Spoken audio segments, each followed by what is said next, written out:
Hello students, welcome back. Chapter number 10 लेकर आ गया हूं बच्चों आपके सामने।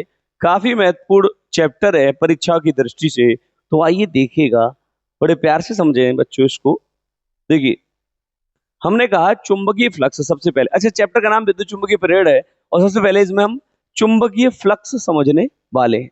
चुंबकीय फ्लक्स क्या है बच्चों?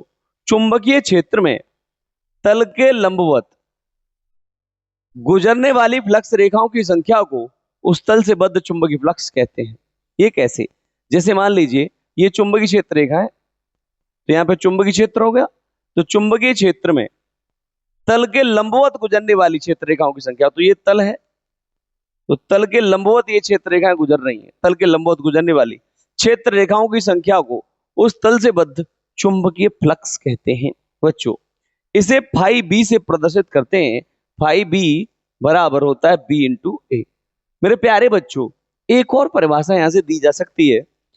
ये बी क्या है? तल के लंबवत चुंबकीय क्षेत्र की तीव्रता। तो कह सकते हो तल के लंबवत चुंबकीय क्षेत्र की तीव्रता बी तथा तल के क्षेत्रफल ए के गुणनफल को, यानी बी और ए का गुणनफल क्या कहलाता है? क्या कहते हैं? उस तल से बद्ध चुंबकीय फ्लक्स कहते हैं। ठीक है, यानी तल के लंबवत चुंबकीय क्षेत्र की तीव्रता बी तथा तल के क्षेत्रफल के गुणनफल को उस तल से बद्ध चुंबकीय फ्लक्स कहते हैं। फाई बराबर बी इंटू ए होता है बेटा। अब बात करें, यदि चुंबकीय क्षेत्र रेखाएं तल के साथ थीटा कोण पर निकले, यदि चुंबकीय क्षेत्र रेखाएं तल के साथ थीटा कोण पर गुजरे, तो चुंबकीय क्षेत्र रेखाएं तल के साथ थीटा कोण पर गुजरती हैं, तब बच्चों फाई बी बराबर B into A cos theta हो जाता है। क्योंकि B vector dot A vector अगर इसे ओपन करेंगे तो बच्चों बनता है B A cos theta. B cos theta बनता है। तो यहाँ पे भी क्या आ जाता है बच्चों? फाई बराबर बी ए कॉस थीटा, अगर ये थीटा कोण पर जा रही हो। जैसे तल है और तल का सदिश ये होता है क्षेत्रफल सदिश ए वेक्टर, और क्षेत्र रेखाएं ऐसे जा रही है। ठीक है, कितने कोण पर? थीटा कोण पर जा रही है। तो फाई बराबर बी ए कॉस थीटा। इसका मात्रक बच्चों वेबर है। इसका मात्रक क्या है? वेबर है। और इसकी विमा की बात करें बच्चों तो M L two T minus two T minus one इसकी विमा है। आइए बच्चों आगे बात करते हैं विद्युत चुंबकीय प्रेरण की। विद्युत चुंबकीय प्रेरण क्या है बच्चों? वैसे तो इसको और भी समझाने का तरीका है, लेकिन इस तरीके से आप समझने की कोशिश कीजिए। जब किसी चुंबक को कुंडली के पास लाते हैं, जब किसी चुंबक को कुंडली के पास लाते हैं, जैसे मान लीजिए कोई कुंडली है बच्चों, ये ठीक है। जब किसी चुंबक को कुंडली के पास लाते हैं, तो जैसे ये चुंबक है बच्चों, तो चुंबक में ये जैसे एन पोल है, ये एस पोल है, तो यहां से चुंबकीय क्षेत्र रेखाएं ऐसे गुजरती होंगी कि नहीं गुजरती होंगी? ऐसे गुजर रही होंगी। ऐसे बहुत सारी रेखाएं यहां से गुजर रही होंगी। ठीक है, तो हमने कहा, तो बच्चों जब किसी चुंबक को कुंडली के पास लाते हैं या दूर ले जाते हैं, तो कुंडली के तल से बद्ध चुंबकीय फ्लक्स में परिवर्तन होता है। ठीक है, अभी परिवर्तन होता है, ये मैं अभी स्टॉप कर रहा हूं यहाँ पे। ये बताओ, जब इसको चुंबक को आप यहाँ लेके आएंगे इसके पास, तो बच्चों चुंबक को पास लेके आएंगे तो बहुत सारी, जब ये पास आएगी तो बहुत सारी रेखाएं आ जाएंगी यहाँ पास, और जब दूर जाएगी तो रेखाएं कम हो जाएंगी। यानी ये जो एरिया है, इसका तल है ये कुंडली का, इसमें जो क्षेत्र रेखाएं जा रही हैं, जब ये पास आएगी, जब चुंबक पास आएगी तो क्षेत्र रेखाएं ज्यादा हो जाएंगी, और ये दूर जाएगी तो क्षेत्र रेखाएं कम हो जाएंगी।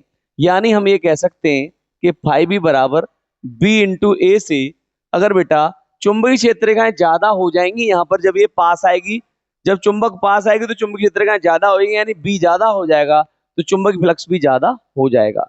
अगर चुंबकीय क्षेत्र, अब ये चुंबक को दूर लेके जाते हो तो चुंबकीय क्षेत्र रेखाएं कम हो जाती है। दूर हो जाते, दूर जाएगा तो कम हो जाएंगी, इसमें कम क्षेत्र रेखाएं जाएंगी, तो बी में फिर भी परिवर्तन होगा, तो चुंबकीय फ्लक्स में फिर भी परिवर्तन हो जाएगा। मेन चीज है चुंबकीय फ्लक्स में परिवर्तन। क्या चाहिए हमें? चुंबकीय फ्लक्स में परिवर्तन।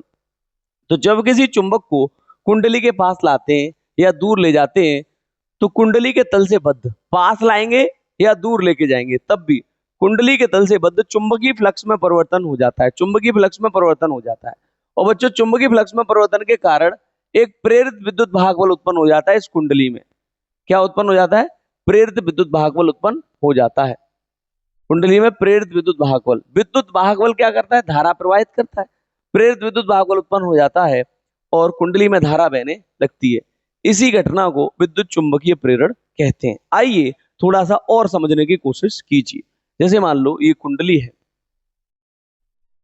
कुंडली में बच्चों यहाँ पर एक धारामापी लगा देते हैं, और बच्चों जब चुंबक को इस कुंडली के पास लेके आते हैं तो यहां से जब ये पास आएगी, यहाँ पे आएगी, जब ये चुंबक पास आएगी, ये तो पास आएगी तो यहां से चुंबक क्षेत्र का ज्यादा गुजरेगी, और जब दूर आएगी तो बेटा चुंबकीय क्षेत्र का दूर होगी तो कम गुजरेगी।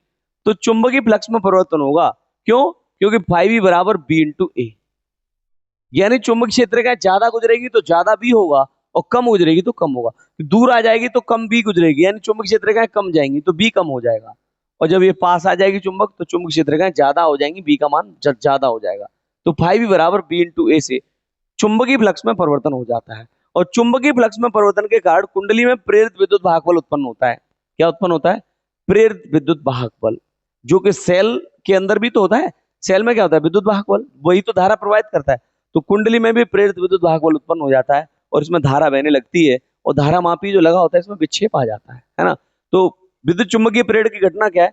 जब किसी चुंबक को कुंडली के पास लाते हैं या दूर ले जाते हैं तो कुंडली के तल से बद्ध चुंबकीय फ्लक्स में परिवर्तन के कारण प्रेरित विद्युत वाहक बल उत्पन्न हो जाता है, और उसमें धारा बहने, प्रेरित धारा बहने लग जाती है। इस घटना को विद्युत चुंबकीय प्रेरण कहते हैं। आप सीधा ये भी कह सकते हो, जब कुंडली के तल से बद्ध चुंबकीय फ्लक्स में परिवर्तन किया जाता है तो उसमें प्रेरित विद्युत वाहक बल उत्पन्न हो जाता है, ऐसे भी कह सकते हैं, और उसमें प्रेरित धारा बहने लग जाती है। आप इस हिसाब से भी कह सकते हैं, जब चुंबक को कुंडली के पास लाते हैं या दूर ले जाते हैं। कोई भी तरीका आप अपना सकते हो, एकदम परफेक्ट है। ठीक है, ये बहुत ही बेस्ट तरीका है बच्चों। बात करते हैं, आइए, ये हो गया विद्युत चुंबकीय प्रेरण। अब बात करते हैं, फैराडे ने विद्युत चुंबकीय प्रेरण संबंधी कुछ प्रयोग किए। जो प्रयोग जो थे वो हम समझते हैं। प्रयोग ना कई सारे प्रयोग थे, हम दो प्रयोगों में, मतलब एक्सपेरिमेंट में, यहाँ पे दो में समझाते हैं। कई सारी बातें उन्होंने की, कई सारे काम किए, कई सारे एक्सपेरिमेंट किए, यहाँ दो प्रयोगों में हमने उसको देखा है। आइए देखते हैं प्रयोग संख्या 1। बच्चों क्या फैराडे के नियम थे, क्या उन्होंने एक्सपेरिमेंट किए, वो देखते हैं। ये नियम नहीं है, ये फैराडे के एक्सपेरिमेंट है। जब किसी चुंबक को कुंडली के पास लाते हैं, जब किसी चुंबक को कुंडली के पास लाते हैं तो कुंडली में लगे धारामापी में विक्षेप आ जाता है।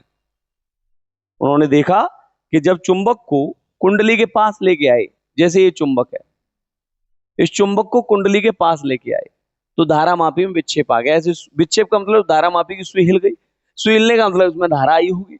तो जब चुंबक को कुंडली के पास लाते हैं तो कुंडली में लगे धारामापी में विक्षेप आ जाता है, और यह विक्षेप तभी तक रहता है, और ये विक्षेप तभी तक रहता है जब तक चुंबक गतिमान रहती है। चुंबक को लेके आते हैं तभी तक उसमें विक्षेप आता है, और जब चुंबक को स्थिर कर दिया जाता है तो धारामापी में कोई विक्षेप नहीं रहता। आइए आगे बात करते हैं। जब चुंबक को लेके आए तो धारामापी में विक्षेप आया, रोक दिया तो कोई विक्षेप नहीं आया। जब चुंबक को कुंडली से दूर ले जाते हैं तो धारामापी में विक्षेप विपरीत दिशा में आता है। तो यानी जब इस चुंबक को कुंडली से दूर लेके जाएंगे तो धारामापी में विक्षेप विपरीत दिशा में आता है। यानी पहले विक्षेप इधर आ रहा था, यानी पहले सुई उधर की तरफ जा रही थी, अब इस बार सुई इधर की तरफ आ रही है, तो विक्षेप विपरीत दिशा में आता है। बेटा ठीक है, दो बातें समझ में आई। अब कुंडली को चुंबक से दूर ले जाते हैं या पास ले जाते हैं। अब किसको? कुंडली को ही ले जा रहे हैं। अब क्या कर रहे हैं? कुंडली को ही क्या कर रहे हैं? कुंडली को दूर ले जा रहे हैं, कुंडली को ही पास लेके आ रहे हैं। यहाँ तो एस भी सिरा ला सकते हैं, एस पास ला सकते हैं, एस दूर ले जा सकते हैं। लेकिन अब क्या किया हमने? कुंडली को चुंबक से दूर लेके जाए या कुंडली को ही चुंबक के पास ले आए तो भी बच्चों कुंडली में धारा, है ना बच्चों, तो भी धारा मापी में विक्षेप आ जाता है। हमने कहा जब कुंडली को चुंबक से दूर लेके जाएं या पास लेके जाएं, कुंडली को ही, पहले चुंबक लेके जा रहे थे, इस बार कुंडली लेके जा रहे हैं। कुंडली को चुंबक के पास लेके आए या दूर लेके जाएं तो भी धारा मापी में विक्षेप आता है। इससे पता चलता है कि कुंडली में जो धारा है वह कुंडली और चुंबक की सापेक्ष गति के कारण है। यानी कुंडली की गति कराओ या चुंबक की गति कराओ, वो उसके कारण उसमें धारा उत्पन्न होती है। ये हमें यहाँ से समझ में आता है। कुंडली को लेके आते चुंबक के पास तब भी धारा बहती है, तब भी धारा मापी में विक्षेप आता है, और जब चुंबक को लेके आए तब भी धारा मापी में विक्षेप आता है। एक और बात इन्होंने देखी यहाँ पे कि यदि कुंडली में फेरों की संख्या बढ़ा दी जाए, कुंडली में अगर फेरे बढ़ा दी जाए, यदि कुंडली में फेरों की संख्या बढ़ा दी जाए तो कुंडली के बढ़ा दी जाए तथा कुंडली के भीतर मुलायम लोहे की रॉड रख दें, दो काम करते हैं, या तो कुंडली के फेरों की संख्या बढ़ा दो, या कुंडली के भीतर एक नरम लोहे की रॉड रख दो, तो भी धारा की प्रबलता बढ़ जाती है, यानी धारा का मान बढ़ जाता है। ये था पहला एक्सपेरिमेंट बच्चों। उम्मीद करता हूं आपको समझ में आ रहा होगा। क्या था, चुंबक को कुंडली के पास लेके आए, कुंडली में तो चुंबक में लगे धारा मापी में क्या है, विक्षेप आ गया। दूर लेके जाते हैं तब भी विक्षेप आ जाता है, और विक्षेप तभी तक रहता है जब तक चुंबक गतिमान रहती है। अगली बार क्या किया, कुंडली को चुंबक के पास लेके गए और दूर लेके आए, तब भी धारा मापी में विक्षेप आया। फिर लास्ट बात हमने करी, कुंडली में फेरों की संख्या को बढ़ा दिया और उसके भीतर क्या रख दी बेटा, क्रॉड रख दी। या तो फेरे बढ़ा दो तब भी प्रबल धारा का मान प्रबल हो जाता है, धारा भी बढ़ जाती है, और या उसके भीतर में क्रॉड रख दो तब भी धारा का मान बढ़ जाता है। आइए बच्चों देखते हैं आगे। दूसरा नियम संख्या 2। नियम संख्या 2 क्या थी, ये प्रयोग संख्या 2 है, सॉरी नियम संख्या नहीं, ये प्रयोग संख्या है बच्चों, ये प्रयोग संख्या है मेरे प्यारे बच्चों, प्रयोग संख्या है। प्रयोग संख्या 2। प्रयोग संख्या क्या है, कह रहा है कि माना एक प्राथमिक कुंडली P बैटरी से जुड़ी हुई है। मान लीजिए ये प्राइमरी कुंडली है, ये वाली प्राथमिक, ये किसी बैटरी से जुड़ी हुई है, तथा द्वितीय कुंडली S धारामापी से जुड़ी है, और एक द्वितीय कुंडली है बेटा इसमें, ये द्वितीय कुंडली है सेकेंडरी कॉइल, ये किसी धारामापी से, ये धारामापी इसमें लगा हुआ है, इससे जुड़ी हुई है। ठीक है, यहां तक कोई परेशानी। माना प्राथमिक कुंडली बैटरी से और द्वितीय कुंडली धारामापी से जुड़ी हुई है। जब प्राथमिक कुंडली की कुंजी को दबाते हैं, तो द्वितीय कुंडली में प्रेरित धारा बहने लगती है।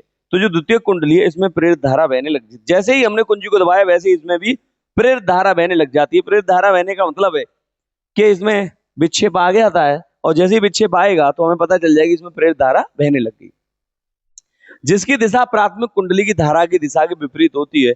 अगर हम प्राथमिक कुंडली में धारा इस प्रकार से प्रवाहित कर रहे हैं तो इसमें धारा अपोजिट डायरेक्शन में प्रवाहित होती है। ठीक है बेटा, और जब प्राथमिक कुंडली की धारा को रोक देते हैं तो द्वितीय कुंडली में क्षणिक धारा प्रवाहित होती है। तो बच्चों जैसे ही इसकी धारा को रोकते हैं तब भी इसमें क्षणिक धारा प्रवाहित होती है। क्यों? क्योंकि भाई इसके तल से बद्ध चुंबकीय फ्लक्स में परिवर्तन होता है, क्योंकि यहाँ से चुंबकीय क्षेत्र रेखाएं ऐसे गुजर रही होंगी बच्चों, यहाँ से ऐसे तो गुजरेगी, तो इससे भी गुजरेगी, यानी यहाँ से भाई ये बताओ, जब धारा प्रवाहित हो रही तो ये मैग्नेट का काम करेगी, तो यहाँ से चुंबकीय फ्लक्स रेखाएं, चुंबकीय क्षेत्र रेखाएं गुजर रही होंगी, तो इस वाली स्प्रिंग से भी गुजरेगी। तो जैसे ही इसमें धारा प्रवाहित होती है तो चुंबकीय फ्लक्स रेखाएं इसमें से गुजरती हैं, उसके तल से बद्ध चुंबकीय फ्लक्स में परिवर्तन होता है, तो इसमें प्रेरित धारा बहने लग जाती है। और जैसे ही धारा के मान को रोकते हैं और तब भी चुंबकीय फ्लक्स में परिवर्तन होगा, तब भी इसमें धारा उत्पन्न हो जाती है बच्चों। ठीक है, प्राथमिक कुंडली में धारा का मान घटाने या बढ़ाने पर तथा कुंडलियों की अपेक्षिक स्थिति बदलने पर भी द्वितीय कुंडली में धारा प्रेरित धारा बहती है। यानी हम ये कहना चाहते हैं, प्राथमिक कुंडली में धारा का मान, अगर धारा का मान प्राथमिक कुंडली में बढ़ा देंगे, है ना, तब भी इसमें भी धारा के मान में परिवर्तन आएगा, और घटा देंगे तब भी इसमें भी धारा के मान में तब भी परिवर्तन आएगा, यानी तब भी ये प्रभावित होगी बच्चों, तब भी इसमें धारा प्रवाहित होगी। ठीक है, धारा के मान को इसमें बढ़ाएंगे या घटाएंगे तब। ठीक है, अच्छा, कुंडलियों की अपेक्षिक गति करेंगे, कुंडलियों को एक दूसरे के पास और दूर लेके जाएंगे, तब भी बच्चों इसमें प्रेरित धारा बहती है। ठीक है, समझ में आया बच्चों? ये था फैराडे का बच्चों क्या द्वितीय प्रयोग। ठीक है बच्चों, अब पढ़ेंगे लेंज का नियम और फैराडे के नियम। तो आज के लिए इतना ही, ज्यादा जानकारी के लिए मुलाकात होगी नेक्स्ट वीडियो में। Thanks for watching, bye bye, take care.